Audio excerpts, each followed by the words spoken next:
Mes amis, bonjour et quel plaisir de vous retrouver. J'imagine qu'on peut tous convenir que depuis quelques années, la Chine émerge comme une nouvelle puissance et qu'à plusieurs égards, elle menace la domination américaine. En fait, pour certains, c'est carrément inévitable. La Chine va très bientôt devenir la première puissance mondiale et refaire le monde selon ses intérêts. Après tout, c'est seulement normal puisqu'elle possède des avantages énormes face aux pays occidentaux. D'abord, elle n'a pas à s'embêter d'un cycle électoral perpétuel qui détermine l'agenda politique. Donc le gouvernement est libre de planifier à long terme en fonction des intérêts stratégiques plutôt que partisans. Il n'y a pas de médias pour nuire au pouvoir, pas de groupe de pression dans la société civile ou même de contrepoids judiciaire ou législatif. Avec la pensée collectiviste du peuple chinois, il est parfaitement normal de prioriser les intérêts de la communauté face aux droits individuels. Donc le Parti communiste a la voie complètement libre pour développer le pays. Aujourd'hui, la Chine récolte les dividendes. Grâce à une vision à long terme, le parti a orchestré un miracle économique sans précédent, faisant passer des centaines de millions de personnes de la pauvreté la plus abjecte à la prospérité ainsi qu'à la superpuissance en seulement quelques décennies. Non seulement la Chine est le partenaire numéro 1 d'environ 130 pays à travers le monde, mais c'est un géant industriel qui domine le secteur manufacturier, ainsi que plusieurs chaînes d'approvisionnement essentielles dans l'économie mondiale.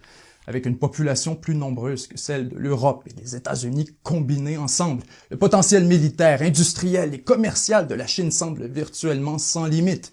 Et surtout, au lieu de dépenser son argent pour des gains faciles et rapides, Beijing investit stratégiquement et méthodiquement pour mettre en place les conditions nécessaires à l'avènement d'un nouvel ordre mondial dominé par la puissance chinoise. À première vue, tous les ingrédients sont là et la recette semble parfaite. En fait, je confesse que moi aussi, j'ai longtemps été inquiet à l'idée que le monde soit dirigé par la Chine, puisque sans nécessairement prétendre que l'Occident est parfait, il faut reconnaître qu'il y a quelque chose de profondément dystopique dans le modèle chinois. La censure systématique, le contrôle totalitaire, le crédit social et le culte du Parti communiste. La Chine me faisait peur. Et je voyais sa montée comme presque inévitable. Mais plus maintenant. Plus j'en apprends sur la manière dont fonctionne le pays dans les coulisses, plus je constate que la vérité se trouve très loin du discours ambiant, puisque la Chine est en fait beaucoup plus fragile qu'on ne le pense. Il est vrai que son potentiel est énorme. Or, à plusieurs égards, il s'avère que le système chinois est largement surestimé. Et selon moi, il faut ajouter énormément de nuances dans le discours actuel. Donc aujourd'hui, je vous propose qu'on explore ensemble toutes les raisons pour lesquelles j'estime que la Chine est surestimée et pourquoi j'ai changé d'avis quant à l'inévitabilité de sa domination. Mais d'abord, comme vous le savez, il arrive très souvent que les vidéos touchant des enjeux délicats ou des questions sensibles soient démonétisées par l'algorithme. Donc avant de commencer, j'aimerais remercier chaudement notre partenaire d'aujourd'hui, Conflict of Nations, qui nous permet de produire une vidéo librement, en dépit de l'algorithme et de la démonétisation. Conflict of Nations est un jeu de stratégie PVP en temps réel totalement gratuit qui se joue en ligne. Pour y jouer, choisissez un pays et adoptez la meilleure stratégie géopolitique pour permettre son rayonnement à l'échelle mondiale. Combattez jusqu'à 128 joueurs en temps réel dans des parties qui peuvent durer de quelques jours à plusieurs semaines. Chars, avions, navires, sélectionnez les unités les plus appropriées pour construire intelligemment votre armée. Déclarez la guerre à vos voisins ou formez des alliances avec d'autres joueurs. Ce que j'aime bien dans Conflict of Nations, c'est que vous êtes libre de choisir votre propre stratégie. Engagez-vous dans des batailles épiques et partez à la conquête du monde depuis votre ordinateur ou même votre téléphone portable. Et vous pouvez jouer avec le même compte sur ces deux supports. Cliquez sur le lien dans la description pour obtenir un cadeau exclusif de 13 000 pièces d'or et un mois d'abonnement premium gratuitement. Cette offre est disponible uniquement pendant 30 jours, donc faites vite et lancez-vous dans l'aventure. D'abord, la première chose qu'il faut souligner, c'est que malgré les apparences d'unité et de monolithisme, le Parti communiste chinois est en fait extrêmement divisé et beaucoup plus fragile qu'on ne le pense.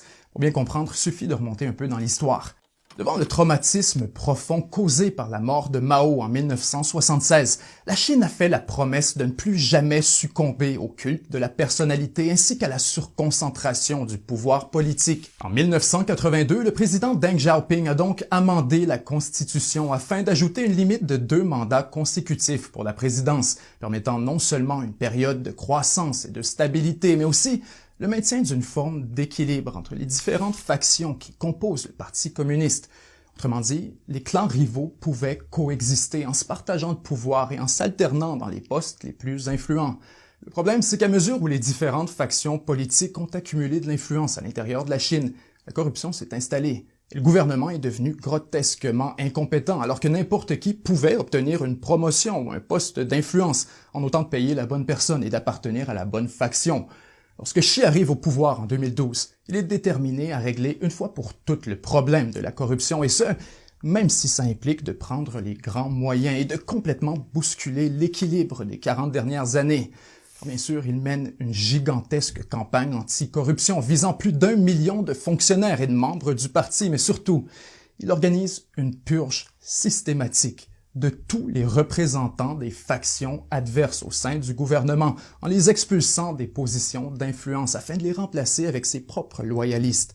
En Chine, c'est un véritable tremblement de terre. Xi s'octroie des pouvoirs sans précédent depuis l'époque Mao, en consolidant l'État chinois autour de sa personne et en assumant un contrôle presque total sur le parti, l'armée, l'économie et le reste de la société. Xi Jinping devient the chairman of everything, le secrétaire de tout.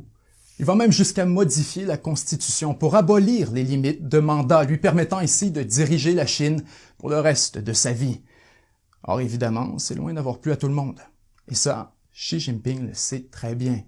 Pour maintenir son ascendant sur les élites et la population, il entre dans une paranoïa totale face à la moindre forme de dissidence. Il fait taire les critiques, choisit la loyauté face à la compétence, instaure un contrôle serré sur tous les médias, censure les réseaux sociaux et glisse rapidement sur une pente autoritaire. Au sein du gouvernement, il apparaît une culture du silence où personne n'ose rapporter les problèmes ou les mauvaises nouvelles, craignant de nuire à l'image du parti ou pire, à celle du leader.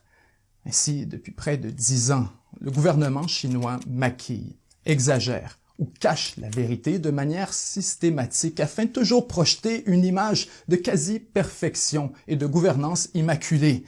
Ça, c'est extrêmement important de le comprendre, puisque ça influence énormément la perception mondiale vis-à-vis de la Chine. Sans liberté de presse ou la moindre transparence, le monde se fie au régime chinois pour savoir comment vont les choses à l'intérieur de la Chine. Donc évidemment, le Parti communiste est parfait. Tout ce qu'il touche se transforme en or, les gens sont heureux, l'économie est en croissance fulgurante, le virus est sous contrôle et la Chine est en marche pour la gloire. Or, quand on prend un peu de recul, on réalise que les choses sont loin d'être si simples et que derrière le vernis de ruse, de stratégie et de sagesse du gouvernement chinois se cache en fait un géant aux pieds d'argile qui improvise de manière maladroite et qui commet souvent des erreurs, non seulement en raison de sa propre incapacité à diriger, mais aussi en raison des limites flagrantes de son modèle politique. Prenons l'armée, par exemple. On la présente souvent comme une force puissante, presque comparable à celle des États-Unis, mais la réalité, c'est que l'armée populaire de libération n'a pratiquement jamais connu le combat, que ses officiers sont nommés en fonction de la loyauté au leader plutôt qu'en fonction de la compétence, et qu'il y a donc des questions bien réelles quant à sa viabilité en temps de guerre. Dans un système centralisé où toutes les décisions viennent d'en haut, les subordonnés ont tendance à attendre les instructions plutôt qu'à faire preuve d'initiative. C'est vrai pour les fonctionnaires, pour les entreprises d'État, mais aussi pour les officiers militaires qui préfèrent appliquer un plan condamné à l'échec plutôt que de s'adapter à la situation et risquer la réprimande. On l'a vu en URSS sous Staline, en Irak sous Saddam et maintenant, on voit la même chose en Chine. Sur les navires de virtuellement toutes les marines du monde depuis des centaines d'années d'histoire, il y a toujours un capitaine en charge. Or, sur les navires de la marine chinoise, le commandement est assumé par 2 personnes, le capitaine et un fonctionnaire du Parti communiste, créant potentiellement de la confusion et de l'indécision lors de conflits. Lorsque questionné sur la différence entre les navires chinois et ceux de la marine américaine, un commandant américain a répondu que l'un serait incapable de se libérer d'un sac en papier humide, alors que l'autre ébranlera tout ce qui se présentera devant lui. Il est vrai que c'est très confiant, sinon arrogant, mais disons que ça résume le sentiment. Il y a un curieux paradoxe. Bien sûr, Beijing construit des navires à une vitesse renversante. Elle possède la marine la plus nombreuse du monde, mais d'une manière, ça ne veut absolument rien dire si ces navires sont incapables de combattre. Pour décrire les défis de l'armée chinoise, Xi Jinping utilise lui-même d'ailleurs une formule très évocatrice, les 5 incapables. Les officiers sont incapables de juger les situations, incapables de comprendre les intentions de l'autorité, incapables de prendre des décisions opérationnelles, de déployer des troupes et finalement, incapables d'affronter les situations inattendues. De manière générale, il y a aussi beaucoup de doutes quant à l'équipement militaire chinois. La plupart a été copié sur l'équipement américain ou russe ou un mélange des deux, incluant les avions de chasse, les missiles, les navires, les radars. Or, ça reste des imitations. Prenez les fameux porte-avions, par exemple. C'est souvent présenté comme un élément proéminent du progrès naval chinois. Mais ces porte-avions sont au diesel et sont dépendants d'un tremplin pour propulser les avions, qui ne réussissent pas toujours d'ailleurs, parce que les réacteurs aussi sont copiés. et qui sont pas assez puissants, parce que la Chine n'est pas capable de produire de l'acier suffisamment résistant. Donc, elle utilise un moteur soviétique, mais d'un autre modèle, parce que sinon c'est trop lourd. En fait, c'est encore trop lourd. En enlevant la majorité du carburant et en faisant décoller les avions sans missiles pour réduire le poids au maximum, ça fonctionne très bien. Évidemment, la Chine fait des progrès dans plusieurs domaines, mais de manière générale est encore très loin de surpasser les États-Unis comme première puissance militaire, et ce, même si l'Amérique restait entièrement statique pour les prochaines années, ce qui est loin d'être le cas. Mais bien sûr, avec l'invasion de l'Ukraine, il est plus clair que jamais que les armes et les chiffres ne sont pas tout. Sans expérience et avec un équipement douteux, l'armée chinoise pourrait très bien s'avérer n'être rien de plus qu'un tigre de papier, une organisation inefficace et mal dirigée avec une vision naïve de la guerre moderne. Après tout, l'histoire regorge d'armées surestimées qui se sont démontrées complètement ineptes en temps de guerre. Ce fut d'ailleurs longtemps le cas de la Chine, qui a subi de nombreuses défaites humiliantes durant les guerres de l'opium ou les invasions japonaises, toujours face à des adversaires moins nombreux, mais mieux entraînés et mieux dirigés. Ainsi, quelle est la force réelle de l'armée chinoise? Personne n'a la réponse, pas même Xi Jinping. Pour ce qui est de l'économie, on pourrait avoir un discours semblable, puisqu'encore une fois, il existe un écart important entre la perception et la réalité.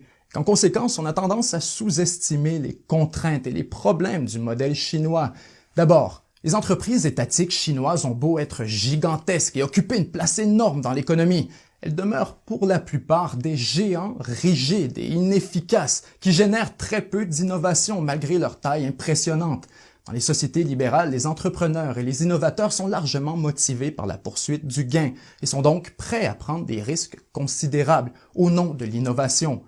Or, en Chine, les lois de propriété intellectuelle sont extrêmement faibles. Les droits de propriété privée ont été largement éliminés par le Parti communiste et de manière générale, ceux qui commettent des erreurs sont réprimandés. Donc, pourquoi prendre un risque et sortir de la zone de confort? Aucune raison. Surtout si les promotions sont distribuées en fonction de la loyauté plutôt que de la performance. Xi Jinping a déclaré ouvertement que le manque d'innovation était le talon d'Achille de l'économie chinoise. Ça explique en partie pourquoi elle est connue pour avoir recours à l'espionnage industriel ainsi qu'à l'ingénierie inversée pour reproduire les technologies étrangères. Il est impossible de planifier la créativité, de donner un échéancier au progrès ou encore d'ordonner une marche forcée jusqu'à l'innovation. Bien sûr, les entreprises privées chinoises dans certains secteurs sont parmi les plus innovantes, mais elles demeurent largement limitées par l'influence du Parti communiste, alors qu'elles sont mandatées par la loi de collaborer avec les services de renseignement, d'avoir une cellule du Parti communiste ou carrément de nommer un représentant du parti sur le conseil d'administration. En Chine, que ce soit dans le secteur public ou privé, rien ne se fait sans l'accord explicite du parti. Et le problème, c'est que disons que la planification du Parti communiste est loin d'être toujours aussi sage et stratégique qu'on puisse le penser. Ce qu'il faut comprendre, c'est que le pacte social entre le parti et la population chinoise a toujours été de nature transactionnelle. Si vous laissez le Parti communiste tout contrôler sans opposition, il va livrer la marchandise et améliorer le niveau de vie de tous. Ce que ça veut dire, c'est que dans l'esprit de la population, la légitimité du Parti communiste est directement liée au développement économique. Donc la pression est énorme pour produire des résultats et ainsi, il arrive souvent que des dirigeants locaux ou même nationaux pressés de gravir les rangs prennent des raccourcis pour générer une croissance artificielle au détriment de la stabilité à long terme. Bien sûr, ça arrive aussi en démocratie, mais personne n'a le contrôle total. Il existe un minimum de transparence. Le développement se fait de manière diffuse à travers l'intervention directe ou indirecte d'une multitude d'acteurs représentant différents intérêts de la société et poursuivant donc différents objectifs. Ainsi, c'est chaotique et parfois injuste ou immoral, certes, mais aussi hautement spontané et extrêmement flexible, puisque ça permet l'exercice du jugement et de l'adaptation alors que les différents acteurs corrigent la trajectoire en fonction des subtilités pratiques et des imprévus rencontrés en cours de route. À l'inverse, dans un système centralisé et opaque comme celui de la Chine, la moindre erreur de calcul, de planification ou d'exécution par un seul acteur peut avoir un impact démesuré sur des secteurs entiers de l'économie et de la vie sociale. Ainsi, alors que le Parti communiste assume un rôle grandissant dans l'économie afin d'accomplir des objectifs souvent politiques, la Chine étouffe de plus en plus sous le coup de la mauvaise planification et de la centralisation abusive. Le déficit est à la hausse, les gains de productivité sont en baisse, tout comme la croissance économique d'ailleurs, qui serait même exagérée selon plusieurs études. En 2015, 3 provinces chinoises ont dû s'expliquer publiquement lorsque leur croissance économique a été réduite de moitié en l'espace d'1 an, tombant toutes les 3 au bas du classement. Les dirigeants des 3 provinces ont alors avoué que pendant au moins 10 ans, les chiffres ont été truqués pour exagérer la croissance et que pour la première fois, ils publiaient les chiffres véritables. En réalité, presque toutes les provinces chinoises gonflent leurs chiffres puisque les promotions sont données en fonction de la performance et que ça devient donc une course vers l'exagération entre les dirigeants locaux. Un expert de l'Université de Hong Kong évoque que le parti n'a pas le choix de corriger les chiffres qui lui sont remis par les provinces, puisque l'écart est si grand avec la réalité qu'il arrive que certaines provinces déclarent un PIB plus grand que celui de la Chine au complet. Évidemment, aucun doute que l'économie chinoise est gigantesque et qu'elle a connu une croissance formidable au cours des dernières décennies. Ça, c'est indéniable. Or, il faut aller plus loin.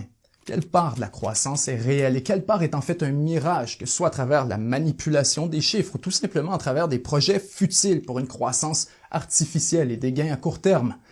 En fait, pour avoir un indice, il suffit de jeter un coup d'œil au secteur de la construction ou de l'immobilier, puisque ce sont des démonstrations absolument flagrantes de la planification parfois myope des dirigeants chinois et de leur tendance à négliger le développement à long terme au bénéfice de gains rapides. Pour résumer, le tiers des revenus des gouvernements locaux provient de la vente de terres publiques à des développeurs immobiliers. Donc ces gouvernements ont toute la motivation du monde à autoriser autant de projets que possible. Le problème, c'est qu'il y a bien sûr une limite au développement immobilier, puisqu'à un certain point, le marché devient saturé. Or, pour protéger leurs revenus et maintenir une croissance artificielle, les gouvernements locaux n'ont pas d'autre choix que de toujours autoriser plus de développement, et ce, peu importe les conditions, même lorsqu'un développeur n'a pas d'argent, que le projet est extrêmement risqué ou carrément voué à l'échec. Normalement, il serait impossible de financer de tels projets, mais il faut se rappeler un détail. Les banques commerciales sont la propriété des gouvernements locaux. Donc, il n'y a jamais de problème à trouver l'argent nécessaire pour continuer à faire tourner la roue, alors que les développeurs utilisent les autres propriétés surévaluées et déficitaires comme collatéral pour de nouveaux prêts. Ainsi, depuis des années, la Chine multiplie les mauvais prêts endossés avec de l'argent public, alors que l'endettement explose. Si vous êtes en train de vous gratter la tête en vous disant que c'est une stratégie complètement foireuse et royalement insouciante, eh bien, vous avez absolument raison. Puisqu'au cours des dernières années, la bulle immobilière chinoise a pris des proportions cauchemardesques, alors que les développeurs sont devenus de véritables mastodontes, accumulant des dettes pharaoniques et employant des millions de personnes pour travailler sur des projets souvent condamnés d'avance. Il y a seulement quelques mois, le monde entier a retenu son souffle lorsque l'économie chinoise a été poussée au bord du précipice par les dettes gigantesques de plusieurs développeurs immobiliers en difficulté, comme le géant Evergrande. Le problème, c'est dans un système où les banques commerciales sont la propriété de l'État. Il existe une tendance unique à prêter de l'argent et à prendre des décisions selon des directives du gouvernement plutôt que selon les critères économiques, pragmatiques ou financiers. Ainsi, au début de la pandémie, donc avant le ralentissement économique mondial, les banques chinoises détenaient au minimum 990 milliards de dollars en prêts non performants et au moins 540 milliards en prêts irrécupérables. Bien que l'économie chinoise ait atteint la 2e place dans le monde, elle est grosse, sans être forte, alors que son gonflement et sa fragilité sont proéminents. C'est pas moi qui l'invente. Ce sont les mots exacts de Xi Jinping rapportés en 2019. Bien sûr, ce n'est pas la fin du monde. Beaucoup d'autres pays ont tendance à s'endetter de manière irresponsable, comme mon pays, le Canada, par exemple. Or, c'est justement ce que je veux démontrer. La Chine est tout sauf immunisée contre la financiarisation abusive de l'économie, contre le crédit facile, les projets douteux ou contre les décisions nuisibles motivées par la poursuite du gain et les intérêts politiques. Quand tous les ponts sont construits, que tous les immeubles sont neufs et qu'il y a des autoroutes partout, le développement rapide et facile devient de plus en plus rare. Et les rendements sont considérablement réduits. Or, le Parti communiste ne peut pas se permettre de simplement regarder l'industrie de la construction s'effondrer. Donc, à mesure que cette dernière prend des airs de camion monstre dans un bac à sable, la pression monte pour trouver de nouveaux projets, toujours plus ambitieux, mais aussi toujours plus risqués. Ce qui nous amène à un autre élément surestimé, souvent cité pour illustrer la supériorité du modèle chinois sur les questions géopolitiques, la fameuse route de la soie. L'idée est simple. Afin de soutenir son énorme industrie de la construction, d'écouler ses matières premières, mais aussi d'étendre son influence à travers le monde, la Chine prête de l'argent aux pays en développement avec un minimum de conditions pour qu'ils construisent des projets d'infrastructures comme des routes, des ponts, des chemins de fer ou des ports qui avantagent les intérêts chinois tout en employant des entreprises et des travailleurs chinois. À première vue, il faut convenir que la stratégie derrière la route de la soie semble absolument brillante et qu'elle relève d'une tentative sérieuse de développer la Chine à long terme. Mais encore une fois, il faut ajouter énormément de nuances dans le discours populaire car la réalité est très loin de la perception alors qu'il y a beaucoup de doutes quant à la viabilité réelle de la route de la soie. Au cours des dernières années, l'initiative a rencontré de nombreux obstacles alors que les pays participants multiplient les mauvaises expériences et que plusieurs deviennent méfiants face à l'influence de la Chine. Pour n'en nommer que quelques-uns. La Malaisie, le Pakistan, les Maldives, la Thaïlande, la Tanzanie, le Kyrgyzstan, le Népal, la Serbie, le Myanmar, la Zambie, le Costa Rica, Monténégro ont tous revu leur implication à la baisse ou carrément quitté le programme depuis les annonces initiales. Le problème, une fois de plus, c'est que les projets sont déterminés en fonction de paramètres politiques, en faisant abstraction des risques potentiels. Ainsi, plusieurs projets sont mal ficelés et voient leur coût exploser, donc souvent, ils échouent ou sont reportés, alors que d'autres sont tout simplement annulés par les pays partenaires devant l'énormité de la facture et l'incertitude des résultats. Le Pakistan est un excellent exemple. La Chine voulait y construire un énorme corridor économique permettant de créer une liaison directe avec l'océan Indien, ce qui aurait bien sûr été un gain stratégique considérable pour Beijing. Or, après des emprunts consécutifs pour construire des douzaines de projets dont les coûts n'ont cessé d'augmenter à travers le processus, le Pakistan s'est retrouvé au pied du mur, avec une facture de 62 milliards de dollars, environ le 5e de son PIB, quand le Pakistan a réalisé l'étendue de la catastrophe financière et son problème majeur de balance de paiement, alors qu'il n'avait même pas les entrées nécessaires pour couvrir les intérêts. Il n'a pas eu le choix de se tourner vers le FMI, le Fonds monétaire international, afin de négocier un renflouement d'urgence de 6,3 milliards. À travers le pays, des manifestations éclatent régulièrement pour s'opposer aux ententes avec la Chine qui a vu sa cote de popularité souffrir en conséquence, alors que le Pakistan cherche maintenant à repousser le paiement de sa dette pour au moins une décennie, avec une réduction draconienne des intérêts versés à la Chine. Des exemples comme le Pakistan, il en existe plusieurs. En fait, d'après une étude, plus du tiers des projets ont rencontré des problèmes majeurs comme la corruption, les risques environnementaux, les violations aux droits du travail ou encore l'opposition de la population locale. En 2019, au moins 84 milliards de dollars en projets Belt and Road étaient soit reportés, soit mis sur la glace, alors qu'au moins 12,6 milliards ont été annulés. Lorsque pris individuellement, plusieurs projets n'ont aucun sens, autant financièrement que stratégiquement. Il faut les voir dans un ensemble, un système. Donc à mesure que les échecs s'accumulent le long de la chaîne, c'est carrément la viabilité du système qui est compromise. Ainsi, après des années à distribuer les projets sans condition afin de recruter de nouveaux alliés, Beijing n'a pas eu le choix de resserrer les critères et de modérer ses ambitions face à la route de la soie. Plus encore, après avoir passé la dernière décennie à prêter des milliards aux gouvernements d'Afrique ainsi qu'aux pays en développement, en 2019, la tendance s'est brusquement inversée. Au lieu de prêter, la Chine demande à être payée. Au niveau diplomatique, la partie vient donc de se compliquer considérablement pour la Chine, puisque depuis des années, elle compte sur l'investissement en infrastructures et l'assistance économique pour étendre son influence à travers le monde. Les stratèges et les planificateurs du Parti communiste n'avaient tout simplement pas prévu l'émergence d'une épidémie mondiale, la guerre en Ukraine, la crise de l'énergie, l'inflation record, les taux d'intérêt grimpants et la remise en question de la mondialisation. Aujourd'hui, tout ça remet en doute les plans de Beijing à l'échelle mondiale. Et une fois de plus, on constate les limites du modèle chinois. On a beau planifier 40 ans en avance et se faire des scénarios de domination mondiale, ça ne veut strictement rien dire dans un monde aussi chaotique et aussi imprévisible que le nôtre. En fait, de planifier la trajectoire nationale d'un pays en se basant sur les prédictions d'une poignée de fonctionnaires quant à l'état du monde dans des décennies, disons que c'est pour le moins hasardeux et que ça peut même s'avérer hautement nuisible. Ce qui semble une bonne idée aujourd'hui pourrait être désastreux demain. Pour un exemple frappant, il suffit d'évoquer le déclin rapide de la population chinoise, largement causé par le contrôle des naissances du Parti communiste.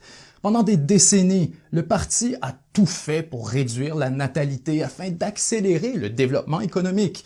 Aujourd'hui, la Chine fait face à un véritable gouffre démographique, alors qu'elle perdra plus de la moitié de sa population d'ici la fin du siècle. En fait, le nombre de travailleurs actifs a déjà atteint son pic en 2015, donc d'une manière, le phénomène est déjà bien réel. En remplaçant des travailleurs par des millions de pensionnaires, la Chine se retrouve confrontée à un défi de taille pour maintenir sa croissance économique. Le gouvernement reconnaît lui-même que la démographie est un problème urgent qui menace les ambitions du pays. D'après une étude chinoise, le fonds de pension de l'État sera complètement à sec aussitôt qu'en 2035 et d'ici 2050. Les projections indiquent que le gouvernement devra carrément tripler la part des dépenses sociales dans le PIB, comme la santé, les pensions, de 10 à 30%, et ce, seulement pour éviter la catastrophe comme la famine, la pauvreté ou les maladies. C'est un autre exemple des limites de la planification à long terme, alors que la Chine a complètement négligé de s'attaquer au problème des naissances avant qu'ils ne prennent des proportions dangereuses. Cela dit, tous ces dangers ne sont rien face au problème fondamental qui pèse encore plus sur le modèle chinois, soit la trajectoire que prend actuellement le monde. La Chine a profité énormément de la mondialisation, mais depuis environ 2016, le processus s'est largement inversé, alors que les mesures protectionnistes se multiplient à travers le monde, que les pays sont de plus en plus méfiants face à la montée de la Chine et que plusieurs États travaillent activement à neutraliser l'influence de Beijing sur les chaînes d'approvisionnement.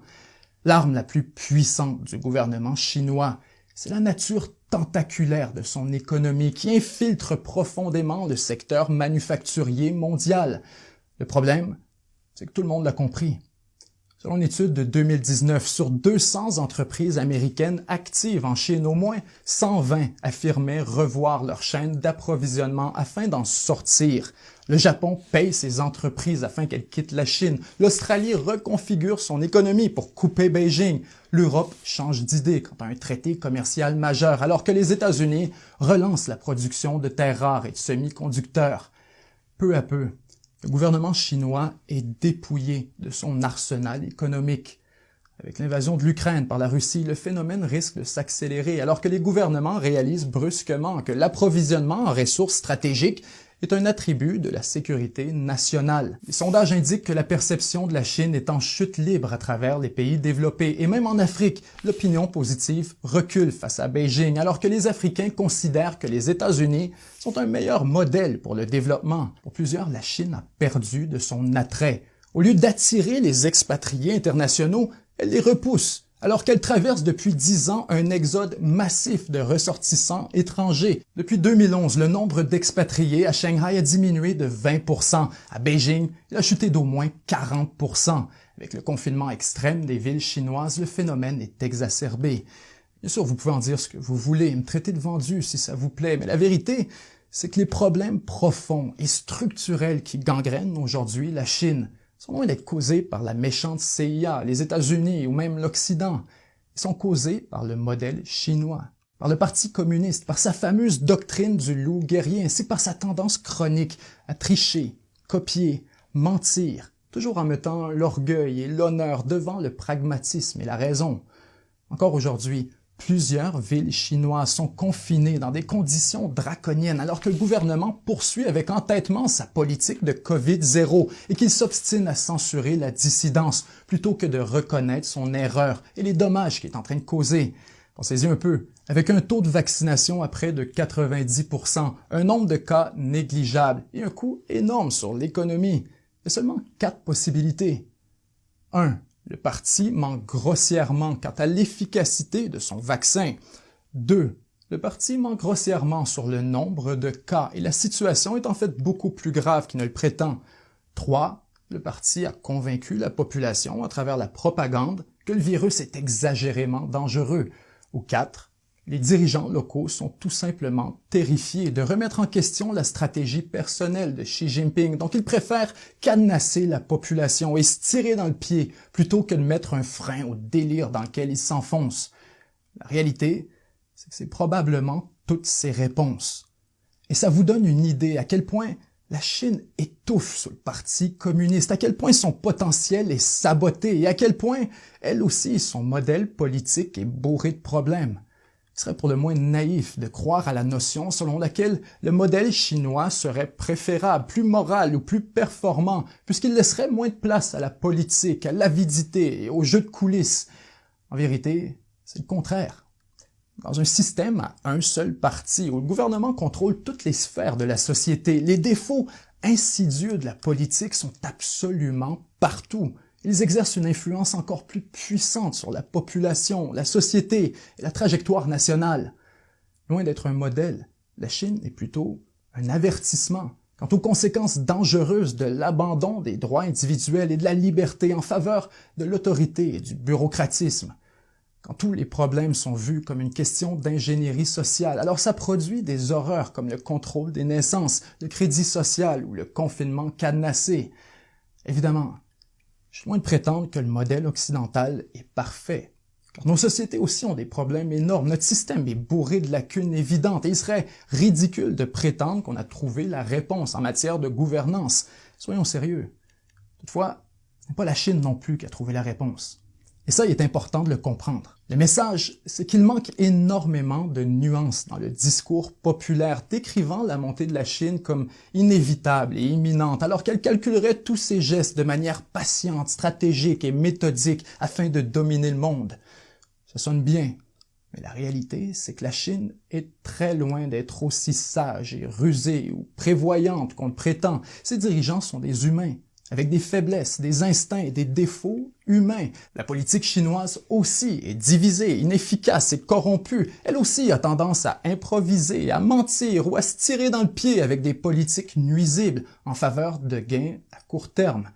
La seule différence, c'est que tous ces problèmes sont moins visibles en raison de la censure systématique de la dissidence, du contrôle total de l'information et des mensonges statistiques du Parti communiste. Les sociétés libérales, les fractures idéologiques, les divisions sociales et le mécontentement sont extrêmement visibles sur la place publique. En Chine, s'il fallait que l'entrepreneur le plus influent du pays qualifie publiquement Xi Jinping de marionnette de chaussettes humides sous forme humaine, aucun doute qu'il serait jeté en prison et que sa compagnie serait mise sous tutelle avant la fin de la journée. Et surtout ça ne veut pas nécessairement dire que la Chine est au bord de l'effondrement, encore moins qu'elle ne pourra jamais surpasser l'Occident et devenir la première puissance mondiale. La Chine demeure un pays ingénieux, avec des ressources immenses, des atouts majeurs et certaines des entreprises les plus innovantes du monde. Aucun doute qu'elle peut devenir numéro un. Ce qu'il faut plutôt retenir, c'est que même dans un monde mené par la Chine, sa domination ne sera jamais aussi outrancière que celle des Américains, que le rapport de puissance sera beaucoup moins déséquilibré qu'on l'anticipe et que malgré les ambitions de Beijing pour un monde unipolaire, dirigé par le Parti communiste, la trajectoire tend plutôt vers un monde multipolaire, où la Chine sera une puissance parmi tant d'autres. Et ça, c'est une excellente nouvelle pour tout le monde. Et c'est exactement la raison pour laquelle, aujourd'hui, je n'ai plus peur de la Chine. C'était Benjamin Tremblay et 7 jours sur Terre. À la semaine prochaine.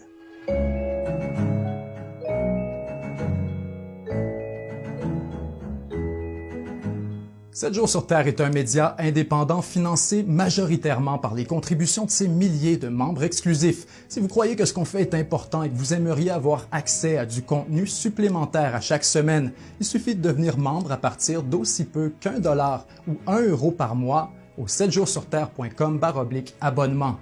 Et finalement, si l'affrontement entre les grandes puissances est quelque chose qui vous intéresse, alors n'oubliez pas de jeter un coup d'œil à notre partenaire Conflict of Nations. Afin de soutenir la chaîne, il suffit de cliquer sur le lien dans la description pour obtenir 13 000 pièces d'or ainsi qu'1 mois d'abonnement gratuit.